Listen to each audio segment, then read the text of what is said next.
회장님 제정신이십니까? 이 여자는 전과자입니다. 군 감옥까지 다녀온 제주도 구석에서 전복이나 따는 해녀라고요. 대한민국 최고의 법무법인 변호사들이 당혹감에 휩싸여 있습니다. 바로 그들 앞에 놓인 남승만 회장의 유언장 때문입니다. 하지만 남승만 회장은 물러서지 않고 해녀 강연희에게 200억 원 가치의 주식과 재단의 운영권, 그리고 부회장 남진구의 해임권까지 모두 양도하려고 합니다. 이야기를 시작하기 전 구독과 좋아요를 눌러주시면 계신 곳으로 금빛 행복을 보내드리겠습니다. 제주 하모리 마을 새벽 5시였습니다. 물안개가 자욱하게 깔린 바닷가에서 연희는 해녀복을 입고 있었죠. 태왁을 챙기고 물질 도구를 점검하는 그녀의 손놀림은 익숙했지만 어딘가 기계적이었습니다. 마치 감정을 지우기 위해 반복하는 의식 같았어요. 연희는 38살, 이 마을에 온 지 3년째였습니다. 마을 사람들은 그녀를 육지에서 온 사연 많은 처자라고 불렀지만 그 사연의 깊이를 아는 이는 없었죠. 정노인과 고선장만이 연희의 곁을 지켰습니다. 연희는 물속으로 들어갔습니다. 수심 15m 아래, 그곳은 그녀만의 세계였어요. 귀를 찌르는 수압과 폐를 조이는 숨참음, 그 고통 속에서야 비로소 내면의 분노가 가라앉았습니다. 전직 특수부대 의무부사관 출신이라는 과거는 철저히 묻어둔 채 연희는 매일 바다 깊은 곳으로 스스로를 몰아넣었죠. 물 위로 올라온 연희가 숨비 소리를 냈습니다. 휘익. 거친 숨소리가 새벽 바다에 울려 퍼졌어요. 망사리에는 전복과 소라가 가득했지만 연희의 표정은 여전히 공허했습니다. 해안가로 돌아온 연희를 정노인이 기다리고 있었습니다. 연희야, 오늘 물때 좋더냐? 정노인이 물었죠. 연희는 고개를 끄덕이며 대답했습니다. 네, 할망. 오늘은 수확이 괜찮았어요. 목소리는 차분했지만 눈빛은 어딘가 먼 곳을 보고 있었어요. 정노인은 연희의 어깨를 토닥였습니다. 우리 연희 참 애쓴다. 점심때 우리 집에 와서 밥 먹어라. 연희는 작게 미소 지었지만 그 미소는 입가에만 머물렀습니다. 오후가 되자 마을이 술렁이기 시작했습니다. 하모리 앞바다에 거대한 요트가 나타난 거예요.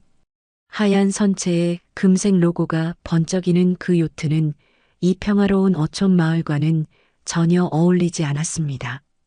마을 사람들이 해안가에 모여 수군거렸죠. 저게 뭐까? 저런 배는 처음 보는데.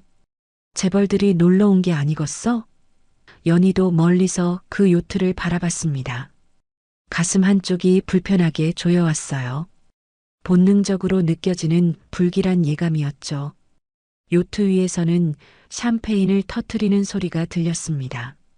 남진구 부회장이 손에 잔을 들고 아버지 남승만 회장을 바라보고 있었어요. 아버지, 건강하시죠? 오늘 바람 정말 좋네요. 남진구의 목소리는 부드러웠지만 그의 눈빛은 차가웠습니다. 남승만 회장은 난간에 기대어 제주 바다를 내려다보고 있었죠. 이 바다가 참 아름답구나.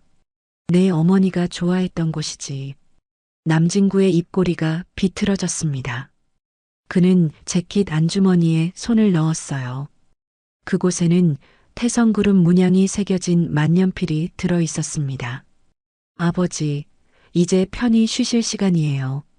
남진구가 속삭였죠. 그리고 그 순간 남승만 회장의 등에 칼날이 꽂혔습니다. 흑! 회장의 신음이 바람에 흩어졌어요. 남진구는 공포에 질린 표정을 연기하며 소리쳤습니다. 아버지, 아버지. 하지만 그의 손은 이미 회장을 난간 너머로 밀어내고 있었죠. 철퍼덕. 남승만 회장의 몸이 차가운 제주 바닷속으로 가라앉기 시작했습니다. 남진구는 잠시 망설이다가 구조 요청 버튼을 눌렀어요. 충분히 시간을 끈 후였죠. 그때 야간 물질 중이던 연희가 물속에서 무언가를 발견했습니다. 가라앉는 사람의 실루엣이었어요. 연희의 심장이 요동쳤습니다.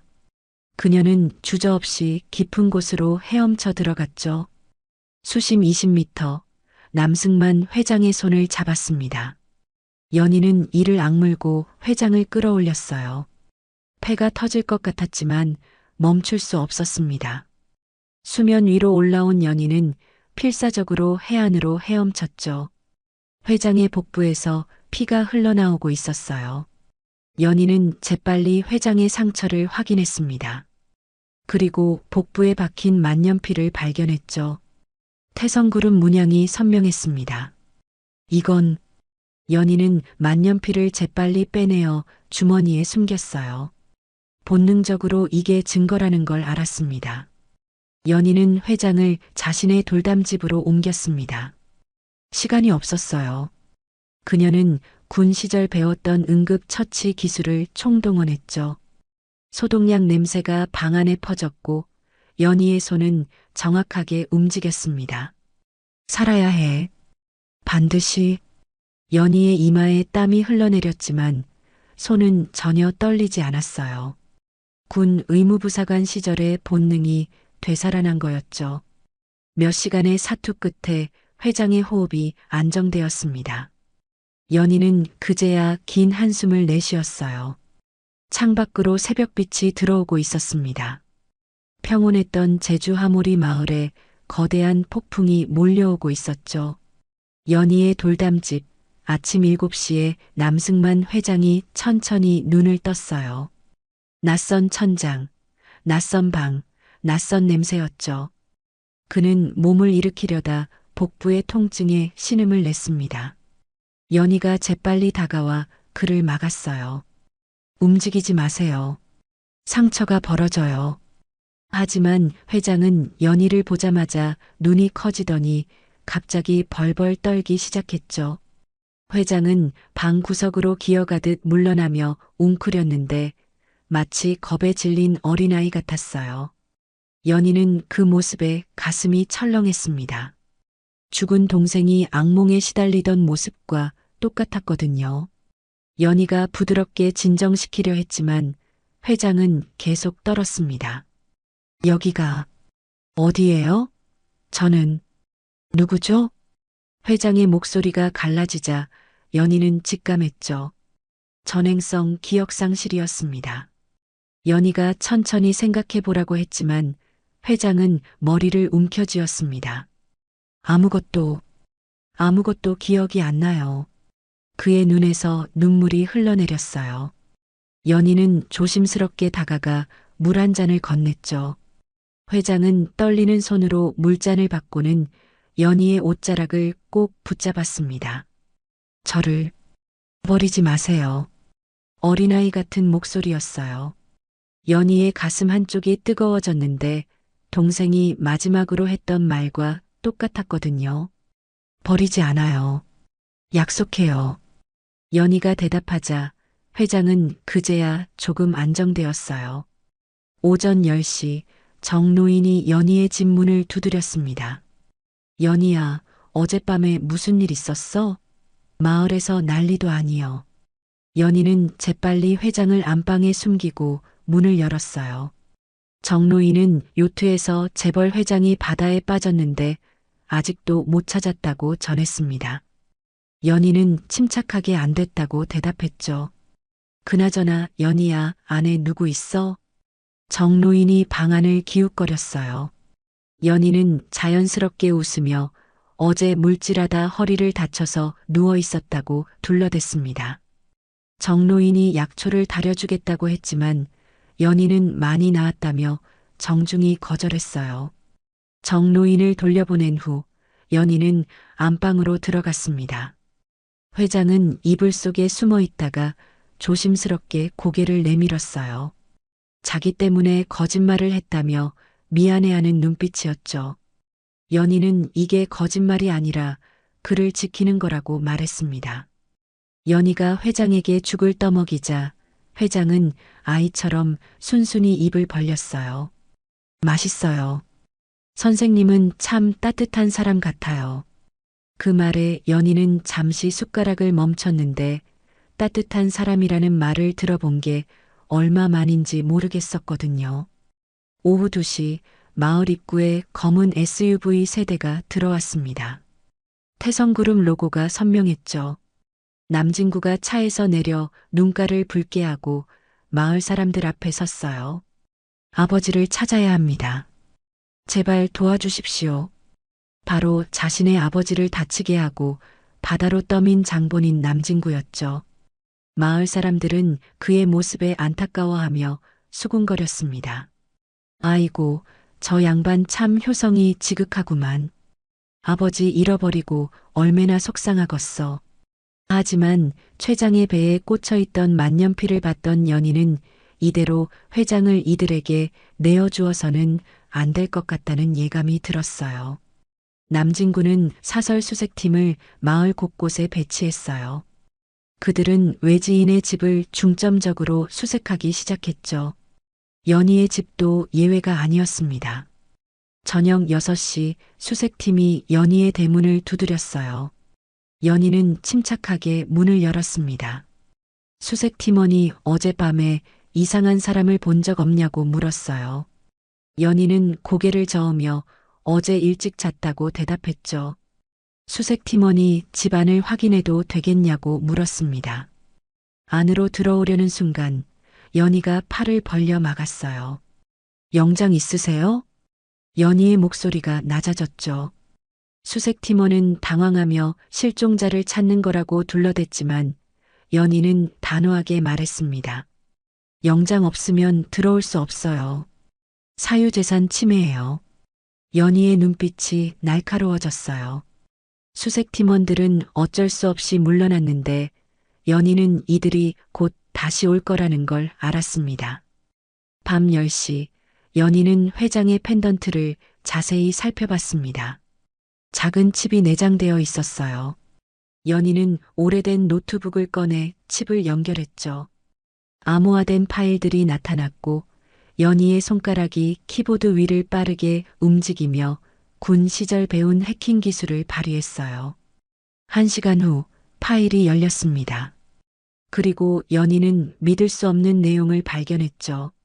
화면에는 5년 전군 의료 비리 사건 관련 자료가 가득했습니다. 연희의 동생이 죽었던 바로 그 사건이었어요. 그리고 그 중심에 남진구의 이름이 있었죠. 연희의 손이 떨리며 동생이 죽은 이유가 여기 있었다는 사실에 눈물이 주르르 흘러내렸어요. 회장이 조심스럽게 다가와 연희의 어깨를 토닥였습니다. 연희가 눈물을 닦으며 그냥 옛날 생각이 났다고 말했어요. 선생님도 슬픈 일이 있었나 봐요. 저처럼요. 회장이 말했습니다. 연희는 고개를 끄덕이며 둘 다 잃어버린 게 많다고 말했어요. 회장은 연희의 손을 꼭 잡으며 말했습니다. 그럼 이제 우리가 서로 지켜주면 되잖아요. 순수한 눈빛이었어요. 연희는 그 순간 이 사람을 지키는 것이 곧 동생의 원수를 갚는 길이라고 결심했습니다. 두 사람은 조용히 손을 맞잡았어요. 창밖에서는 수색팀의 서치라이트가 여전히 마을을 훑고 있었죠. 연희는 회장을 바라보며 반드시 진실을 밝혀내고 동생의 억울함을 풀어주겠다고 다짐했습니다. 회장은 연희의 손을 놓지 않은 채 조용히 잠들었는데 그의 얼굴은 평온했지만 연희의 눈빛은 점점 더 날카로워지고 있었습니다. 다음 날 아침 남진구는 서울 본사 앞에서 기자회견을 열었습니다. 수백 명의 기자들 앞에 선 그는 눈물을 글썽이며 마이크를 잡았어요. 남진구는 아버지를 반드시 찾아야 하며 살아계실 거라 믿는다고 말했습니다. 남진구의 목소리가 떨리며 울먹였죠. 카메라 플래시가 터지고 기자들은 효성 지극한 아들의 모습에 동정심을 보냈습니다. 남진구는 손수건으로 눈가를 닦으며 10억 원의 현상금을 걸겠다고 선언했어요. 하지만 기자회견이 끝나자마자 남진구의 표정이 싸늘하게 변했습니다. 비서가 태블릿을 들고 다가왔어요. 비서는 요트 블랙박스 분석 결과가 나왔다고 보고했습니다. 화면에는 사고 해역의 해류 분석 자료가 떠올랐죠. 회장이 떨어진 지점에서 해류를 계산하면 시신은 제주 하모리 해안 쪽으로 밀려갈 확률이 80%라는 설명이었어요. 비서의 설명을 듣던 남진구의 얼굴이 굳어졌습니다. 그는 낮은 목소리로 벌써 누군가 발견했을 수도 있다고 중얼거렸죠. 비서가 또 다른 영상을 보여줬습니다. 사고 당일 밤 하모리 마을 근처 해안을 촬영한 어선의 블랙박스였어요. 흐릿하지만 누군가 물속에서 사람을 끌어올리는 모습이 보였죠. 남진구의 손이 떨렸습니다. 남진구는 비서에게 이 영상 속 사람이 누군지 당장 찾아내고 하모리 마을을 샅샅이 뒤지라고 지시했어요. 제주 하모리 마을에는 그날 오후부터 수색팀이 대거 투입되기 시작했습니다. 검은 정장을 입은 사람들이 마을 곳곳을 누비며 집집마다 문을 두드렸어요. 수색팀은 사고 당일 밤에 바다에 나갔던 사람들의 명단을 수집했습니다. 그리고 그 중에서 날카로운 눈빛의 연희가 유독 눈에 띄었죠. 보안팀장이 연희의 정보를 확인하며 3년 전에 육지에서 온 여자, 혼자 살고 야간 물질을 자주 한다는 걸 파악하고는 수상하다는 표정을 지었어요. 남진구는 서울에서 실시간으로 수색 상황을 보고받으며 초조해하며 그 여자 집부터 집중 수색하라고 뭔가 숨기고 있을 거라고 지시했습니다. 남진구의 직감은 정확했죠. 연희는 창문 틈으로 밖을 살폈는데 수색팀의 숫자가 어제보다 3배는 늘어난 것 같았습니다. 회장은 안방 구석에서 무릎을 끌어안고 있었어요. 연희가 회장의 어깨를 토닥이며 괜찮을 거라고 말했지만 상황은 점점 더 나빠지고 있었죠. 오후 2시 연희의 대문이 거칠게 두들겨졌습니다. 이번엔 어제와는 다른 사람들이었어요. 태성그룹 보안팀장이 선글라스를 낀 채 서 있었죠. 그는 손에 태블릿을 들고 있었는데 화면에는 어선 블랙박스 영상이 재생되고 있었어요. 보안팀장이 따지듯 연희에게 그날 밤 8시부터 11시까지 물질했냐고 물었습니다. 연희는 침착하게 그렇다고 대답했어요. 보안팀장이 혹시 바다에서 이상한 거 본 적 없냐고 사람이라든지 말이냐고 따져 물었죠. 보안팀장의 눈빛이 날카로워졌습니다. 연희는 고개를 저으며 아무것도 보지 못했다고 잡아댔어요. 보안팀장은 연희를 위아래로 훑어보더니 냉소적으로 웃으며 혼자 사는 여자가 참 대담하다고 비꼬았습니다. 연희는 표정 하나 변하지 않고 그를 응시했어요. 보안팀장이 집안을 확인하겠다며 안으로 들어서려 했죠. 연희가 팔을 뻗어 그를 막았습니다. 영장 보여주세요. 연희의 목소리는 낮고 단호했어요. 보안팀장이 비웃듯 코웃음을 쳤지만 연희는 한 발짝도 물러서지 않았습니다. 보안팀장은 결국 돌아섰지만 연희의 집 주변에 사람을 배치했어요. 감시가 시작된 거였죠. 연희는 창문을 닫고 회장에게 다가갔습니다. 회장은 연희의 손을 잡으며 자기 때문에 힘들다며 미안해했어요. 연희는 고개를 저으며 회장을 안심시켰지만 마음속으로는 다른 계획을 세우고 있었습니다. 이대로는 버틸 수 없다는 걸 알았거든요.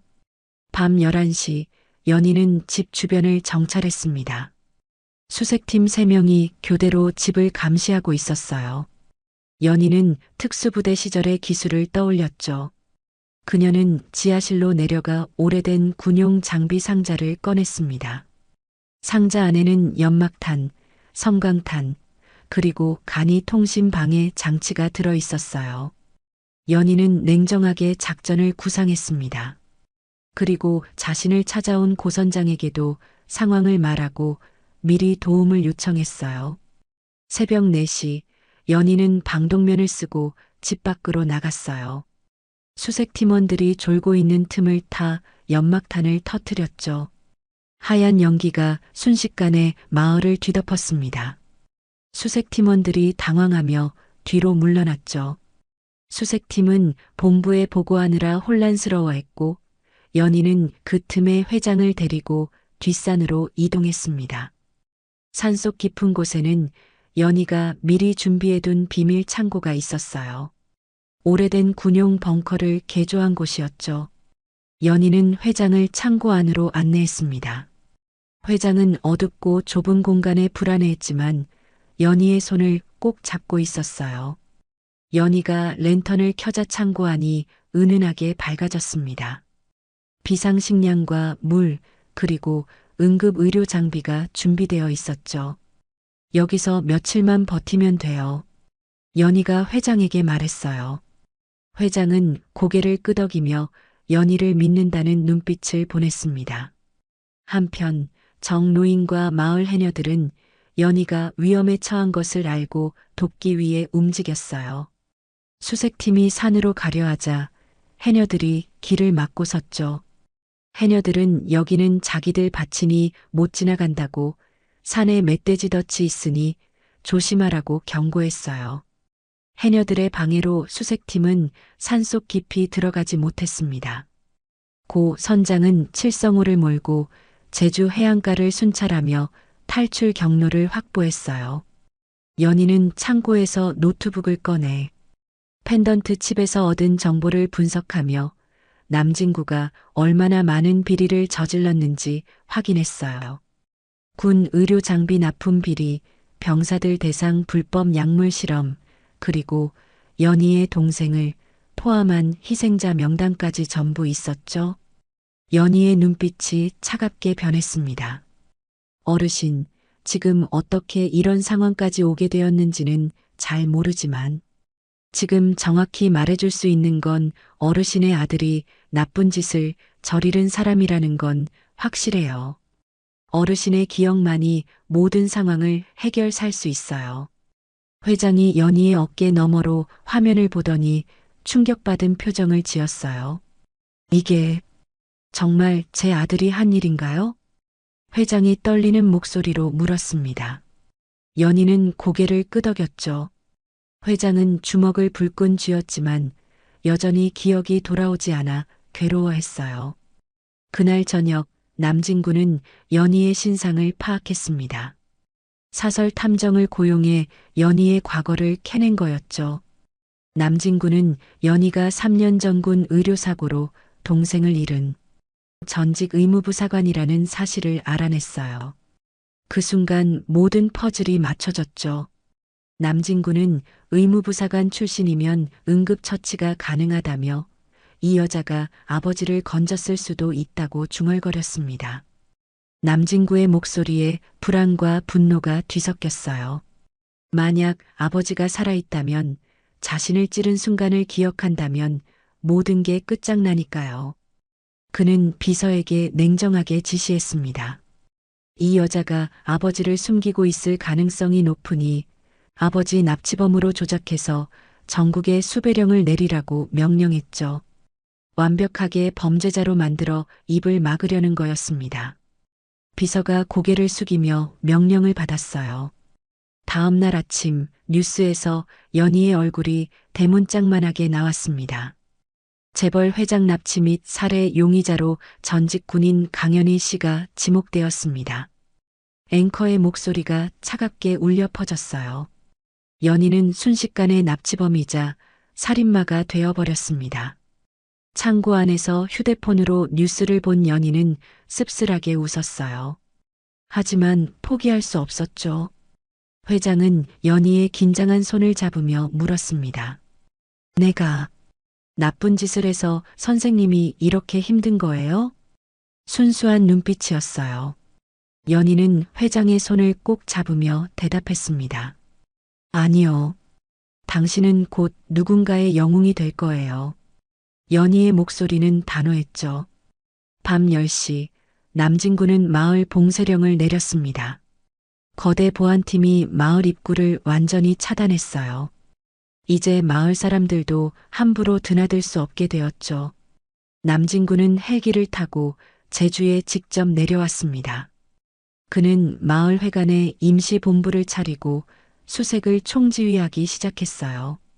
남진구는 대형 모니터 앞에 서서 하모리 마을 위성 사진을 응시했습니다. 분석팀장이 블랙박스 영상 속 인물과 강연희의 체형이 일치한다며 거의 확실하다고 보고했어요. 분석팀장의 보고를 들은 남진구의 얼굴이 일그러졌습니다. 그는 수하들에게 단호하게 명령했어요. 강연희를 찾아내. 죽었든 살았든 아버지의 흔적을 완전히 지워야 내가 산다. 남진구의 목소리는 절박했습니다. 아버지가 살아 돌아온다는 악몽이 그를 짓눌렀죠. 확성기를 통해 아무도 섬을 떠날 수 없다는 선언이 마을에 울려 퍼졌습니다. 연희는 창고 안에서 그 소리를 들으며 이를 악물었어요. 이제 정말 최후의 대결이 시작되는 거였죠. 사흘째 되는 날 새벽 남진구의 수색팀이 산속 비밀 창고를 발견했습니다. 열화상 카메라로 산 전체를 스캔한 결과였죠. 보안팀장이 무전기로 남진구에게 뒷산 북쪽 사면에서 열원 반응을 포착했으며 사람이 있는 게 확실하다고 보고했어요. 남진구의 눈빛이 번뜩였습니다. 남진구는 즉시 돌입하라며 살아있든 죽어있든 확인하고 처리하라고 명령했죠. 남진구의 명령이 떨어지자 보안팀 15명이 창고를 향해 이동했습니다. 연희는 창고 입구에 설치해둔 센서가 울리자 즉시 깨어났어요. 모니터를 확인하니 무장한 사람들이 이쪽으로 오고 있었죠. 연희는 회장을 깨웠습니다. 회장이 불안한 눈빛으로 연희를 바라보며 잡히는 거냐고 물었어요. 연희는 고개를 저으며 회장의 손을 꼭 잡았습니다. 제가 지킬게요. 제 뒤에 계세요. 연희의 목소리는 단호했죠. 연희는 재빨리 창고 내부에 부비 트랩을 작동시켰어요. 입구 쪽 와이어에 연결된 섬광탄, 통로에 깔린 압력 센서, 그리고 비상 탈출구까지 모든 걸 점검했습니다. 오전 6시 보안팀이 창고 입구에 도착했어요. 팀장이 수신호를 보내며 돌입 준비를 했죠. 문이 벌컥 열리는 순간 섬광탄이 터졌습니다. 보안팀원들이 눈을 감으며 비틀거렸어요. 연희는 그 틈을 타 창고 뒤편 비상구로 회장을 끌고 나갔죠. 하지만 밖에는 이미 또 다른 보안팀원들이 대기하고 있었습니다. 보안팀원이 소리치며 달려들었어요. 연희는 회장을 뒤로 밀어내고 특수부대 격투술로 맞섰습니다. 첫 번째 팀원의 팔을 꺾어 제압하고 두 번째 팀원은 발차기로 쓰러뜨렸어요. 하지만 숫자가 너무 많았죠. 연희가 세 번째 팀원과 싸우는 사이 뒤에서 네 번째 팀원이 쇠파이프를 휘둘렀습니다. 회장이 선생님 조심하라고 소리쳤지만 늦었어요. 쇠파이프가 연희의 어깨를 강타했고 연희가 비틀거렸죠. 그 순간 회장을 향해 다섯 번째 팀원이 달려들었습니다. 팀원이 휘두른 둔기가 회장의 머리를 정확히 가격했어요. 회장이 피를 흘리며 쓰러졌습니다. 연희가 비명을 질렀어요. 연희는 필사적으로 회장에게 달려갔지만 보안팀원들이 그녀를 붙잡았죠.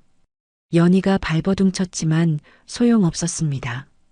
쓰러진 회장의 머릿속에서 무언가가 폭발하듯 터져나왔어요. 요트의 푸른 바다, 아들 진구의 웃는 얼굴, 그리고 등에 꽂히는 날카로운 통증까지 모든 기억이 플래시백처럼 스쳐 지나갔습니다. 회장의 입에서 신음이 새어나왔어요. 피를 흘리며 쓰러진 회장의 눈빛이 달라지기 시작했습니다. 순박한 노인의 눈빛이 사라지고 냉철한 제왕의 눈빛으로 변했죠. 회장이 천천히 몸을 일으켰어요. 보안팀원들이 당황하며 뒤로 물러났습니다. 회장은 피를 닦으며 낮은 목소리로 은조렸습니다. 진구 내가 감히 나를. 그 목소리는 더 이상 겁먹은 노인의 것이 아니었어요. 수십 년간 재벌 그룹을 이끌어온 남승만 회장, 그 본연의 카리스마가 되살아난 거였죠. 연희를 붙잡고 있던 팀원들도 그 기세에 눌려 잠시 멈칫했습니다. 회장은 연희를 바라보며 고맙다고, 연희가 자신을 살렸다고 말했어요. 강연희 씨, 고맙소. 당신이 날 살렸군. 완전히 기억을 되찾은 목소리였습니다. 연희는 놀라움과 안도감이 뒤섞인 표정을 지었어요. 회장은 주머니에서 뭔가를 꺼냈습니다. 연희가 돌려준 펜던트였죠. 회장이 펜던트를 연희에게 건네며 이 안에 모든 증거가 있다고, 아들이 저지른 비리의 전모가 다 담겨 있다고 말했어요. 암호는 내 아내의 기일, 2019년 5월 14일이요. 이걸로 진구를 끝낼 수 있소. 연희가 펜던트를 받아들었습니다. 회장은 연희에게 전술적 지시를 내리기 시작했어요. 지금부터 자신의 말대로만 하라고, 저 녀석들을 제압하고 이 산을 빠져나가야 한다고 말했죠. 수십 년간 기업을 경영하며 수많은 위기를 헤쳐온 회장의 본능이 발동했습니다. 회장이 보안팀장을 날카롭게 쏘아봤어요. 너희 월급 누가 주는 줄 아냐며, 자신이 아직 살아있는데 감히 누구 명령을 따르는 거냐고 다그쳤습니다. 회장의 목소리에 위압감이 실렸어요. 보안팀원들이 서로 눈치를 보며 혼란스러워했죠. 그 틈을 타서 연희가 재빨리 움직였습니다. 연희는 팀원 한 명의 다리를 걸어 넘어뜨리고 그의 무전기를 빼앗았어요. 동쪽으로 300m 절벽 쪽 고선장은 연희를 구하기 위해 배를 대고 기다리고 있었어요. 고선장의 배가 보안팀에게 들키기 전에 빨리 서둘러야 했죠. 두 사람은 혼란스러워하는 보안팀을 뒤로하고 숲속으로 뛰어들었습니다. 보안팀장이 정신을 차리고 무전기를 잡았죠. 부회장에게 회장님이 살아계시며 기억도 완전히 돌아온 것 같다고 급히 보고했어요. 남진구는 그 보고를 듣는 순간 얼굴이 새하얗게 변했습니다. 최악의 악몽이 현실이 된 거였죠. 남진구가 비명처럼 소리쳤어요. 무슨 수를 써서라도 잡으라고, 아버지가 살아 돌아오면 자신은 끝이라고 외쳤습니다. 연희와 회장은 숲속을 헤치며 절벽을 향해 달렸어요. 회장이 연희에게 말했습니다. 연희 동생을 죽인 놈들이 자신의 아들이 주도한 비리 세력이 맞다고, 펜던트 안에 모든 증거가 있으니 반드시 세상에 알리라고 말했죠. 연희의 눈에서 눈물이 흘렀어요. 3년 동안 찾아 헤맨 진실이 드디어 손에 잡힌 거였습니다. 연희는 회장에게 약속했어요. 반드시 진실을 밝히겠다고 다짐했죠. 두 사람은 절벽 끝에 도착했습니다. 아래로 15m 아래 바다가 보였고, 고 선장의 칠성호가 파도를 헤치며 대기하고 있었어요. 회장이 밧줄을 절벽에 고정시키며 내려가라고 말했습니다. 연희와 회장은 밧줄을 타고 절벽을 내려가기 시작했어요. 바로 그때 보안팀이 절벽 위에 도착했습니다. 팀장이 위협했지만 연희와 회장은 멈추지 않았어요. 두 사람은 무사히 바다로 뛰어들었고 고 선장이 재빨리 그들을 건져 올렸습니다. 칠성우가 굉음을 내며 출발했어요. 보안팀은 절벽 위에서 속수무책으로 배를 바라볼 수밖에 없었죠. 배 위에서 연희와 회장은 거친 숨을 몰아쉬었습니다. 회장이 연희를 바라보며 말했어요. 이제 우리가 사냥꾼이요. 내 아들이지만 제대로 벌을 받게 할 거요. 연희는 펜던트를 꼭 쥐며 고개를 끄덕였습니다. 칠성우는 제주 바다를 가르며 육지를 향해 달려갔어요. 칠성우가 제주 앞바다를 가르며 달리고 있었습니다. 고선장은 키를 잡으며 뒤를 돌아보고는 쾌속정이 따라온다고 소리쳤어요. 남진구가 보낸 추격팀이었죠. 회장은 상처난 이마를 붕대로 감으며 침착하게 상황을 파악했어요. 고선장은 나와 해녀들만 아는 해저 동굴 통로로 가야겠다고 말했습니다. 대신 매우 위험한데 괜찮겠냐고 물었어요. 회장이 단호하게 지금 선택지가 없으니 가자고 말했어요. 칠성호는 방향을 틀어 해안 절벽 쪽으로 향했습니다. 연희는 배 뒤편에서 추격하는 쾌속정을 노려봤어요. 쾌속정은 점점 더 가까워지고 있었죠. 서치라이트가 칠성호를 비추며 확성기로 즉시 정지하라고, 그렇지 않으면 발포하겠다고 위협했습니다. 연희는 배 안에 있던 구명조끼 속 비상용 섬광탄을 꺼냈어요. 연희가 회장에게 잠시 눈을 감으라고 말하고는 섬광탄을 쾌속정 쪽으로 던졌습니다. 퍽! 섬광이 터지며 쾌속정 선원들이 눈을 감고 비명을 질렀죠. 쾌속정이 잠시 속도를 늦췄고 그 사이 칠성호는 절벽 아래 동굴 입구로 진입했어요. 고 선장이 모두 숨을 참을 준비를 하라고, 이제부터 물속으로 들어간다고 소리쳤습니다. 칠성호는 해저 동굴 속으로 잠수하듯 들어갔어요. 동굴 천장이 너무 낮아서 배가 거의 물에 잠길 정도였죠. 회장과 연희는 숨을 크게 들이마시며 배 바닥에 엎드렸습니다. 차가운 바닷물이 배 안으로 밀려 들어왔어요. 1분, 2분, 3분이 지났습니다. 회장의 얼굴이 점점 창백해지고 숨이 가빠졌죠. 연희가 회장의 손을 꼭 잡았어요. 마침내 동굴을 빠져나오자 탁 트인 바다가 펼쳐졌습니다. 모두가 거친 숨을 몰아쉬었어요. 뒤를 돌아보니 쾌속정은 동굴 입구 앞에서 우왕좌왕하고 있었죠. 동굴이 너무 좁아서 큰 쾌속정은 들어올 수 없었던 거예요. 고 선장이 웃으며 이 동굴은 해녀들만 아는 비밀 통로라서 저놈들은 못 따라온다고 말했습니다. 하지만 연희는 긴장을 풀지 않고 아직 끝난 게 아니라며 남진구가 헬기나 다른 배를 보낼 거라고 말했어요. 회장도 고개를 끄덕이며 고 선장에게 육지까지 얼마나 걸리겠냐고 물었습니다. 고 선장이 하늘을 보며 날씨가 좋으면 4시간, 나쁘면 6시간이라고 대답했어요. 바로 그때 하늘에서 헬기 소리가 들렸습니다. 남진구가 탄 헬기였죠. 헬기가 칠성호 위를 선회하며 고도를 낮췄어요. 남진구는 헬기 문을 열고 확성기로 아버지에게 그만 돌아오라며 오해라고 외쳤습니다.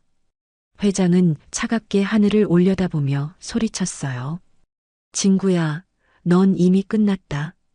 내가 한 짓을 세상이 다 알게 될 거야. 남진구의 얼굴이 일그러졌습니다. 그는 옆에 있던 저격수에게 고개를 끄덕이며 배의 엔진을 쏘되 사람은 다치지 않게 하라고 지시했죠. 탕! 총성이 울렸고 탄환이 배 뒷부분에 박혔어요. 하지만 엔진은 맞지 않았죠. 연희가 재빨리 움직여 배 안에 있던 조명탄을 꺼내 하늘로 쏘아 올렸습니다. 빨간 연기가 하늘 높이 올라갔어요. 남진구가 당황하며 저게 뭐냐고 물었죠. 연희가 회장에게 자신의 전직 동료들에게 보낸 신호이며 지금쯤이면 도착해서 근처에 대기 중일 거라고 말했어요. 과연 10분 후 수평선 너머에서 해경 고속정이 나타났습니다. 하지만 일반 해경이 아니었어요. 연희의 옛 전우들이 빌린 민간 구조선이었죠. 구조선에서 연희의 특수부대 시절 선임이었던 강 중사가 손을 흔들며 외쳤습니다. 연희, 여기야.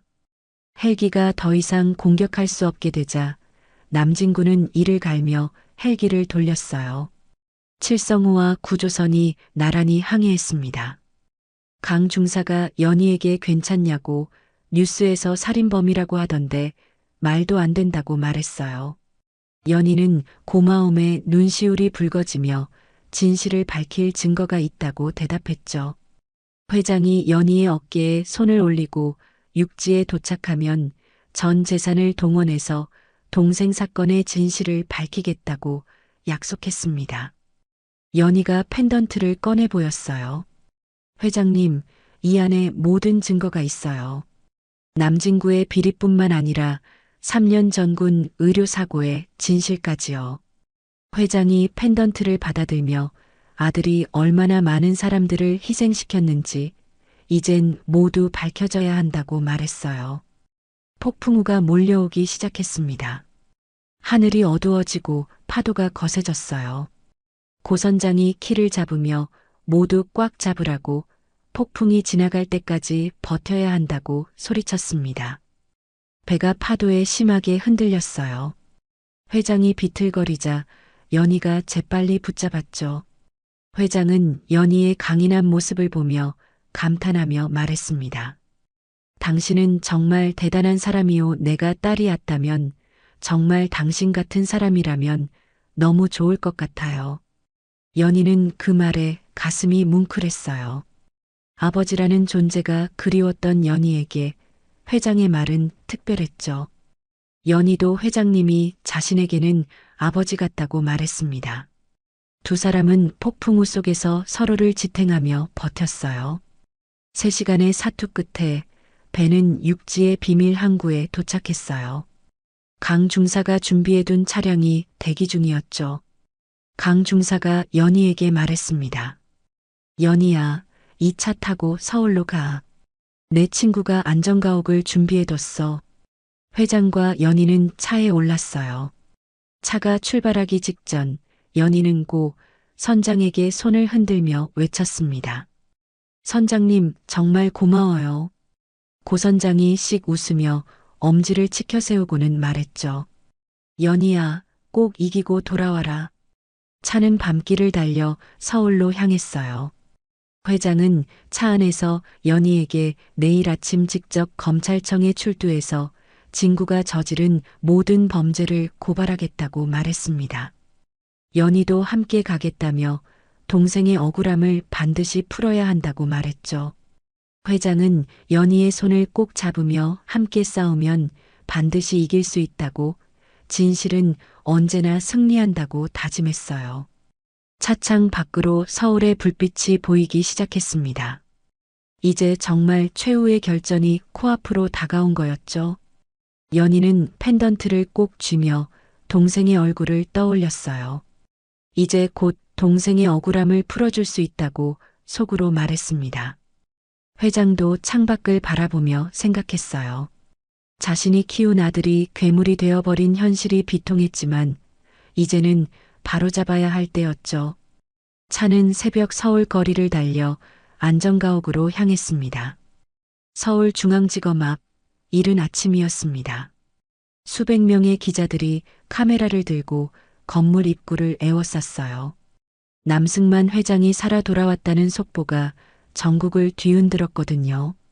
오전 9시 검은색 세단 한 대가 지검 정문에 멈춰섰습니다.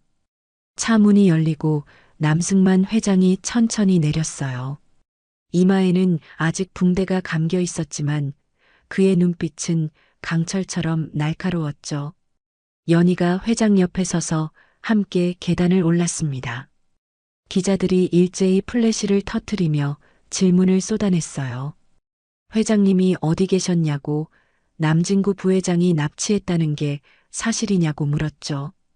하지만 회장은 아무 대답 없이 검찰청 안으로 들어갔습니다. 같은 시각 태성그룹 본사 회장실에서는 남진구가 창밖을 바라보며 서 있었어요. 비서가 급히 들어와 회장님이 검찰에 출두했다고 보고했습니다. 남진구의 손이 떨렸죠. 남진구는 비서에게 지시했습니다. 최고의 변호사 팀을 소집하고 언론 플레이를 준비하라고 명령했어요. 아직 끝난 게 아니라고, 자신에게는 돈과 권력이 있다고 중얼거렸죠. 하지만 남진구의 얼굴은 이미 창백했습니다. 검찰 조사실에서 남승만 회장이 펜던트를 검사 앞에 내려놓았어요. 회장은 이 안에 모든 증거가 있다고, 아들 남진구가 저지른 비리의 전모라고 말했습니다. 회장의 목소리는 차갑고 단호했어요. 검사가 펜던트의 칩을 노트북에 연결했습니다. 화면에 파일들이 펼쳐지기 시작했죠. 3년 전군 의료 장비 납품 비리, 병사들 대상 불법 약물 실험, 뇌물수수 내역, 그리고 은폐를 위한 살인 교사까지 모든 증거가 담겨 있었습니다. 검사의 표정이 굳어졌어요. 연희가 앞으로 나서며 진술을 시작했습니다. 자신의 동생이 3년 전 그 사건의 피해자였다고, 남진구의 비리를 폭로하려다 의문사했다고 증언했어요. 연희는 동생의 마지막 일기를 꺼내 보였습니다. 일기에는 남진구가 주도한 불법 약물 실험의 실태가 자세히 기록되어 있었죠. 검사가 즉시 남진구에 대한 긴급 체포영장을 청구했습니다. 오후 2시 검찰 특수부 요원들이 태성그룹 본사로 향했어요. 남진구는 회장실에서 서류를 불태우고 있었죠. 증거를 인멸하려는 마지막 발악이었습니다. 하지만 이미 늦었어요. 검찰 요원들이 회장실 문을 박차고 들어왔습니다. 요원이 남진구에게 살인교사, 뇌물수수, 업무상 배임 등의 혐의로 긴급 체포한다고 선언했어요. 수갑이 남진구의 손목에 채워졌습니다. 남진구는 발버둥치며 증거가 뭐냐고 변호사들이 다 뒤집을 거라고 소리쳤죠. 하지만 검찰 요원들은 남진구를 끌고 나갔습니다. 본사 로비에는 이미 수십 대의 카메라가 대기하고 있었습니다. 태성그룹 직원들이 충격에 빠진 표정으로 지켜봤어요. 불과 몇 시간 전까지 차기 회장 후보였던 남진구가 수갑을 차고 끌려가는 모습이었죠. 저녁 6시 남승만 회장이 기자회견을 열었습니다. 전국의 모든 방송사가 생중계를 내보냈어요. 회장이 깊게 고개를 숙였습니다. 국민 여러분께 사죄드립니다. 제가 잘못 키운 아들이 죄 없는 사람들을 희생시켰습니다. 회장의 목소리가 떨렸어요. 제 아들 남진구는 5년 전군 의료비리 사건의 주범입니다. 23명의 젊은 병사들이 불법 약물 실험으로 목숨을 잃었습니다. 회장은 한 명 한 명의 이름을 불렀습니다. 연희의 동생 이름도 그 안에 있었죠. 연희는 객석에서 눈물을 흘리며 회장을 바라봤어요. 3년 동안 울지 못했던 눈물이 마침내 터져나왔습니다. 회장이 계속 말했습니다. 태성그룹의 모든 불법 수익을 피해자 가족들에게 배상하겠다고, 자신도 경영에서 물러나 책임을 지겠다고 선언했어요. 그리고 마지막으로 연희를 향해 고개를 숙였습니다. 강연희 씨, 당신이 없었다면 진실은 영원히 묻혔을 겁니다. 감사합니다. 카메라 플래시가 터지는 가운데 연희는 조용히 자리에서 일어났어요. 회견장을 나서는 연희의 어깨가 떨렸지만 그녀의 발걸음은 단단했습니다. 일주일 후 서울구치소 접견실이었어요. 유리 너머로 남진구가 앉아 있었죠. 일주일 만에 그는 완전히 다른 사람이 되어 있었습니다. 수염은 자라고 눈빛은 풀려 있었어요. 남승만 회장이 수화기를 들었습니다. 남진구도 떨리는 손으로 수화기를 들었죠. 아버지. 남진구의 목소리가 갈라졌어요. 회장은 차갑게 아들을 바라봤습니다. 진구야, 난 너를 용서할 수 없다. 회장의 목소리는 단호했어요. 하지만 아버지로서 마지막으로 한 가지만 말하겠다. 내가 저지른 죄를 똑바로 보고 진심으로 참회해라. 남진구의 눈에서 눈물이 흘렀습니다. 회장은 수화기를 내려놓고 돌아섰어요. 뒤돌아보지 않고 접견실을 나갔죠.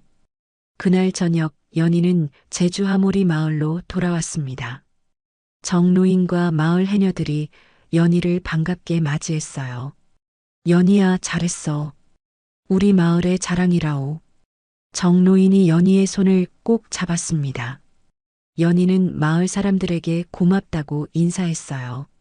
밤 연희는 혼자 바닷가에 섰습니다.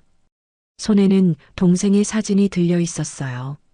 민우야, 이제 편히 쉬어. 내 억울함 누나가 다 풀었어.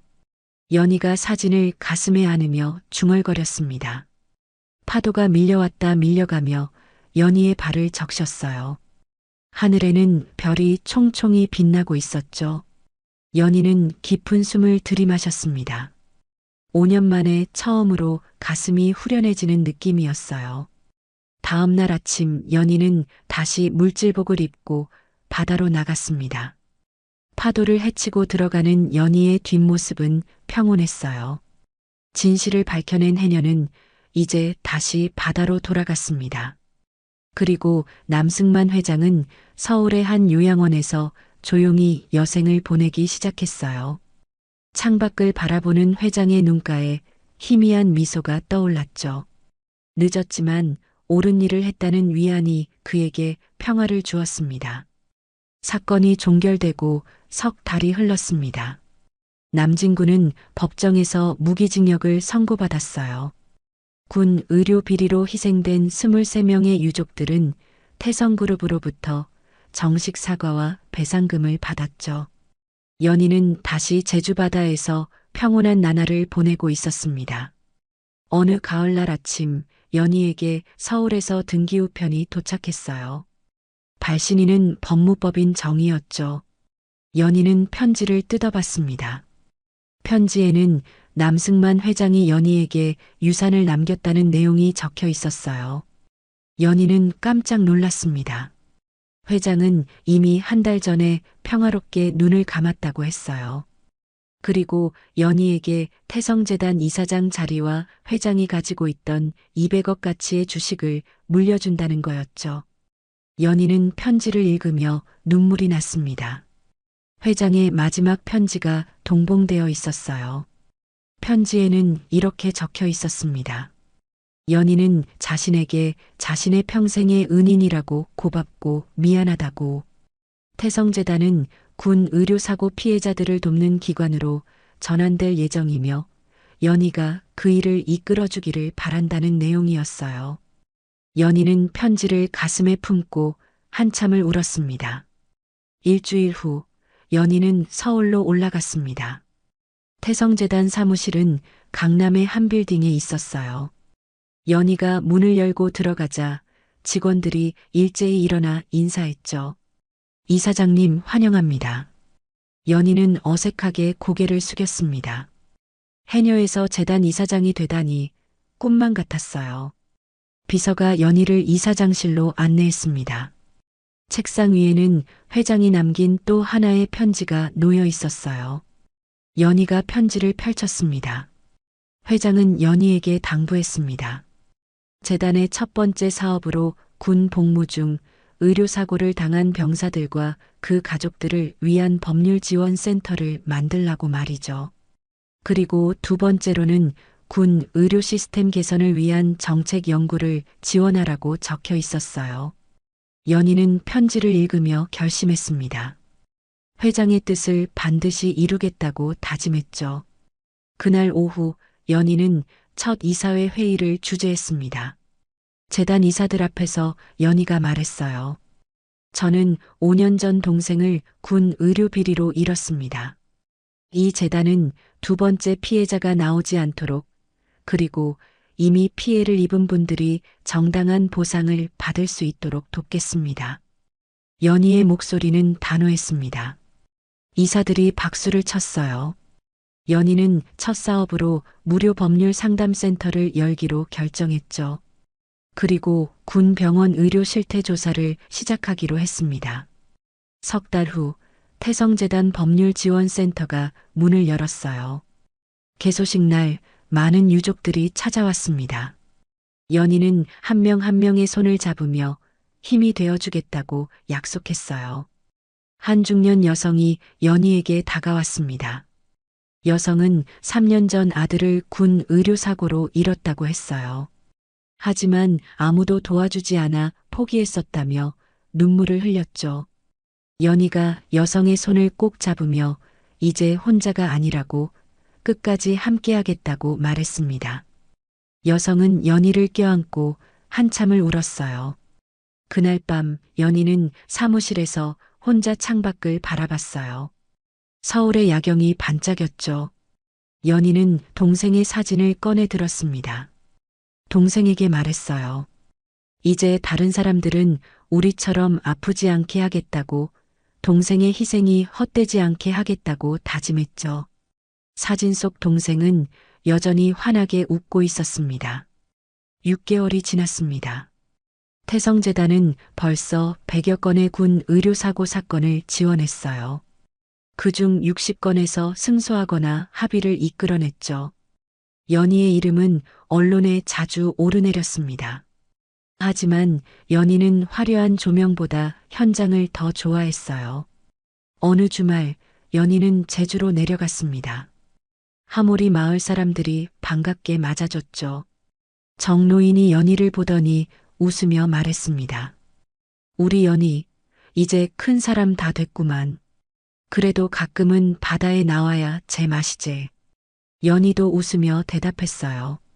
맞아요. 저는 여전히 해녀예요.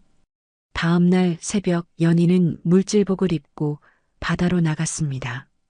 차가운 바닷물 속으로 잠수했어요. 물속은 여전히 평화로웠죠. 전복과 해삼들이 바위 사이를 헤엄치고 있었습니다. 연희는 숨을 참으며 해산물을 땄어요. 물 위로 올라와 숨을 들이마시는 순간 하늘이 눈부시게 푸르렀습니다. 연희는 미소를 지었죠. 서울의 이사장도 제주의 해녀도 모두 자신이었어요. 두 개의 삶이 이제는 하나로 어우러졌습니다. 저녁 마을 회관에서 작은 모임이 열렸어요. 연희가 재단 이야기를 마을 사람들에게 들려줬죠. 해녀들이 신기해하며 연희를 바라봤습니다. 한 젊은 해녀가 물었어요. 자기 오빠도 군대에서 다쳤는데 제대로 보상을 못 받았다며 재단에 도움을 요청할 수 있겠냐고 말이죠. 연희는 즉시 그러라고 대답했습니다. 그리고 해녀에게 명함을 건넸어요. 마을 회관을 나서며 연희는 하늘의 별을 올려다봤습니다. 회장님도 동생도 저 별들 사이 어딘가에서 자신을 지켜보고 있을 거라고 생각했어요. 연희는 깊게 숨을 들이마셨습니다. 앞으로도 갈 길이 멀었지만 이제는 두렵지 않았어요. 진실을 밝혀낸 용기가 이제는 다른 사람들을 돕는 힘이 되었으니까요. 연희에게 자신은 아버지 노릇을 제대로 하지 못했지만 가장 깊은 바닷속에서 진실을 건져 올린 해녀 연희의 긴 여정이 끝났습니다. 억울한 눈물을 닦아내고 당당히 세상 앞에 선 그녀의 모습에서 여러분은 어떤 희망을 보셨나요? 오늘 이 이야기가 지친 여러분의 하루의 작은 사이다가 되었다면 따뜻한 댓글 한 줄로 연희를 응원해 주세요.